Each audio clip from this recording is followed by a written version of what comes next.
kind of like Luka in L.A., facing the Mavs there for the first time tonight since Dallas dealt him. We'll tell you how Luka's prepping for it. And the one thing that Tim Legler does not want to see from the Lakers' new star. Hey, by the way, we got a fresh new mock draft out from Mel Kiper Jr. today, and there's a change at the top.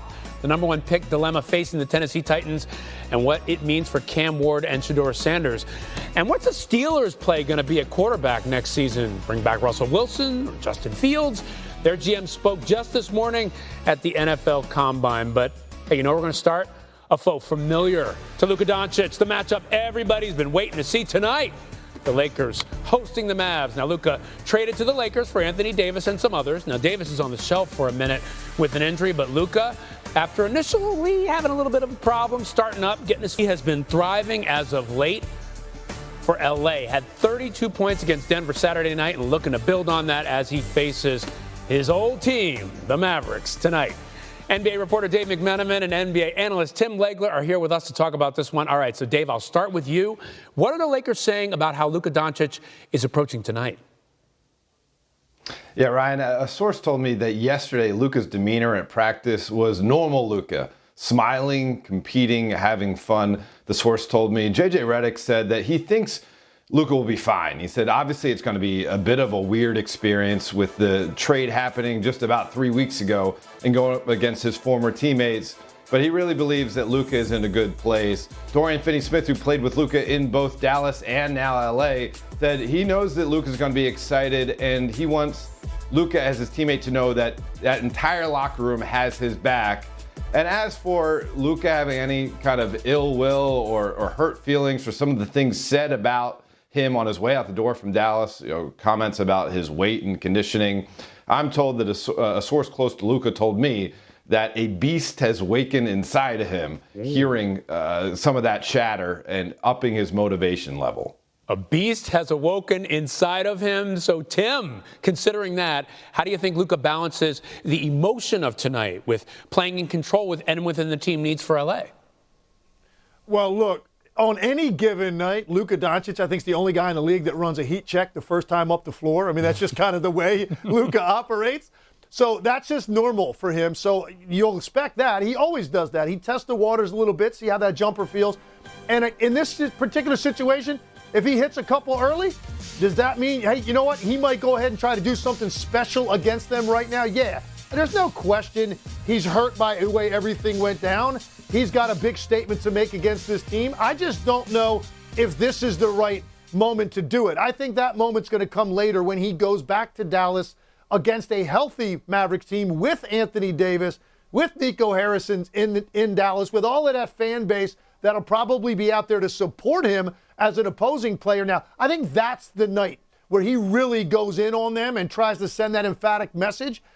He might try to do that tonight, but I just think it's so early, and he really has had one game under his belt in which he looked like himself. It might be a lot to ask, and it might get the Lakers a little bit off track of what they're trying to do, which is just continue to build. That's J.J. Redick's favorite word about this process. Yeah, build, and they've been building, playing well recently. Dave, L.A.'s coming off that great defensive performance against Nikola Jokic and the Nuggets.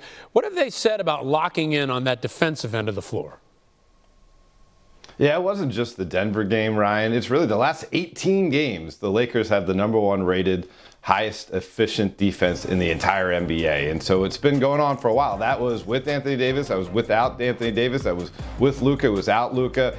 And the common thread throughout was J.J. Redick saying that his team's found a way to really just play hard every night. That may sound like an obvious answer when we're talking about basketball, but it doesn't always happen with NBA teams, certainly with veteran NBA teams. But LeBron James has been leading that charge, playing on both ends of the floor. And Luka Doncic, and J.J. Redick said needs to continue with Luka Doncic because, yeah, they've done a lot of work moving up the Western Conference standings. There's still a lot of work to be done. 27 games left, and J.J. Redick said every night's going to be a battle for us in the West. Yeah, they got some time, but the Lakers recently, Tim, 12-3 in their last 15. That's the best record in the NBA. Now, we know they've got the questions size-wise, and even though, Dave, you're saying they've been better defensively, that's been a question for them. Tim, as you look at them right now, are they in the conversation to be title contenders? I think you have to put them in that conversation, and here's why. For me, I define it a certain way. Does that mean you believe they could potentially be in the conference finals, because at that point, a lot of things could go your way and you could get some good luck and you could find yourself in the finals at that point. So for me, it's got to be you're one of the final 4 teams standing to be labeled a contender. Can you see that now with the Lakers? I think you can, particularly because we all expect Oklahoma City to get there based on their body of work.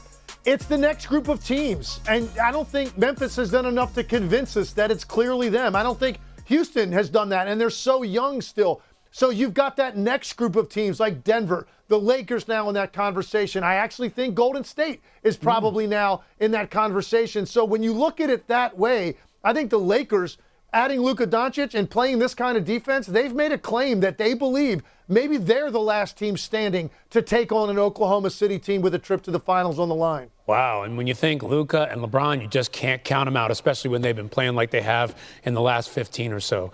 Tim, Dave, thanks so much.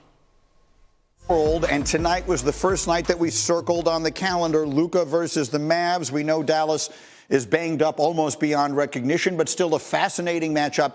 And Legs, I gave you a homework assignment. I said, I want to see what Luka and LeBron look like on the floor together. Yeah, and offensively, what Luka brings to the table and how special he is and unique in his ability to read defenses on the weak side. So we start here, and he's going to call over Jackson Hayes. And look, right off the bat, most guys are not going to take the ball down the sideline because it's clearly very crowded over there. There's 3 defenders over there. There's 2 teammates. So you have 6 guys in a very tight window. No problem. That's exactly what Luka wants to do. And the reason he wants to do that, he wants to keep Jokic on this side of the floor because he knows if he can get it to the weak side, now they're going to have to make some decisions over here with these 2 defenders. So as he goes, right here, you can already see, look at Luka's eyes. You know what he's looking at? He's looking dead at Michael Porter Jr., and then he's looking at LeBron James. He's already looking at that. And look at the size around him, and you think that's a tough angle. How's he going to make this pass? He knows right now Jackson Hayes on this hard dive is going to make Michael Porter Jr. pick him up. That means that on top, Aaron Gordon Jr. is going to have to be the guy to close out if he can get this ball to here on a rope. And if Aaron Gordon Jr. is closing out from the top side, that means LeBron James has a free drive to the rim. And that's exactly what Luka does. And there's 3 guys in the league can make this pass, and they're all playing in this game. LeBron, Luka, and Jokic. And here it is. Ball goes to the other side on a rope. Aaron Gordon closes from the top side. LeBron's got the entire baseline drive. And this is the kind of stuff I'm talking about. Why I said to you yesterday on this show, why does LeBron need to be off the ball, Luka on it? Because the off-ball guy has to either run or cut. Right. LeBron likes doing those things. Luka, not so much. He wants to deliver the basketball. LeBron can play weak side now against closeout defenders. A whole different scenario than what he's used to. LeBron actually used a football analogy. He's a quarterback, I'm a receiver. That's how they go. Now, what are we going to get from Luka tonight? Let's put the number up here. The over-under at ESPN Bet is 31.5. That is a significant number, one of the highest point totals for Luka this year. His highest was back in November at 33.5. He had 32 against the Nuggets on Saturday. So let's ask the question the way we like to ask it, Alan. Is tonight going to be a scorched earth night? Will revenge be named Luka Doncic against the Mavericks tonight? I'm going to take the under. I'm going to take the under, not because I don't think he's going to have a good game. I think you take the under because, number one, Jason Kidd knows Luka really well, and so do the rest of that Mavs team. They're not going to let him get off. They're going to do everything they can to control him. They saw the tape from that Denver game. They know what to see. So that's why I don't think this is going to be a scorched earth game. But wouldn't you love to see him, Legs, get on a heater and then all of a sudden turn to Jason Kidd, rip up his jersey, show a 4-pack. We know it's not 6, but a 4. And then just say to him, like, you didn't want me? Like, I'd love to get that kind of drama.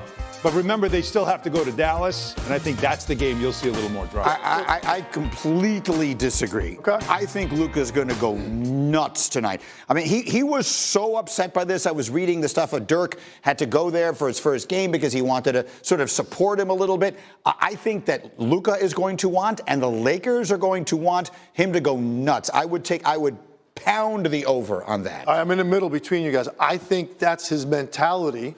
But I think I'm going to lean more toward Allen just because it's so recent and he's just getting his form back, right? Now, look, nobody in the league heat checks themselves out of layup lines the way Luka does. Okay, I mean, he immediately, usually you got to make 3 shots before you heat check. He heat checks the first 5 down the floor. Right. And that's one thing, I'll give him credit for that. I admire that about him, actually. So I think he does sort of, test the water early. He bangs a couple of threes in the first couple of minutes, then it might be all bets off. I'm going to go ahead and try to embarrass these guys if I can. I think, though, talk about scorched earth, I think tonight he pours the gasoline. He lights the match in Dallas in April. Yep. That's the night. And by the way, could he have a better running mate than a guy that's been through this exact scenario? Sure. Going back to Cleveland, that first game after he went to Miami, totally different circumstances. That was a lot of hatred directed at him from the home crowd because he abandoned them. This is going to be an odd situation in Dallas in April because they're going to probably be cheering all of his baskets on that home court. It's going to be an unusual scenario. That's the night he tries to go for 50. I don't know that it happens tonight. That crowd's going to be so conflicted in Dallas. And by the way, that game could have a lot riding on it when it comes to positioning in the Western Conference. Even though it's April, you just never know the importance of that game. But Legs, as a player, if you go into the game like what Greeny's saying, and I get it, because I want to see that. But as a player, if you go into the game with that mentality, it usually does work against you, right? Oh, if you go in thinking I'm lighting it up, and they're going to do whatever they can to make sure he doesn't. Especially at a time when the Lakers are trying to get this thing together, right? They're on the tracks playing well. You don't even want to be distracted by JJ gets it. But at the same time, his preference would be, hey, play well and let's just win. Let's not get off the rails here trying to make this about Luka tonight. I think that would be a mistake on the part of the Lakers. But again, it's really on Luka. He's going to take some deep threes early. Mm-hmm. And if he hits those, it might change the way he approaches the night. Did I miss a meeting? Didn't the Mavericks just lose by 40 at Golden State? I mean, you think the Lakers are worried about winning this game? No, tonight? but here's the Mavericks are playing nobody. Yeah, but also to your point, so they get up 25-30 in the first half. Well, Luka's not going to stay in the game in the second half. He's not going to, not in that scenario. You know what Luka wants more than anything? He probably, and he doesn't have any animus toward Anthony Davis. Don't you think he'd much rather get a ball screen and a switch with Anthony Davis on him in Dallas, to remind people? This is your king? Yeah, right, exactly. I think he would like, hey, Hembo, what is the biggest point total that Luka has had this year? That's what I want to know. What was it? It was 45. 45. So now I will predict he goes for 46 tonight. We'll see what winds up happening. Okay, let's play.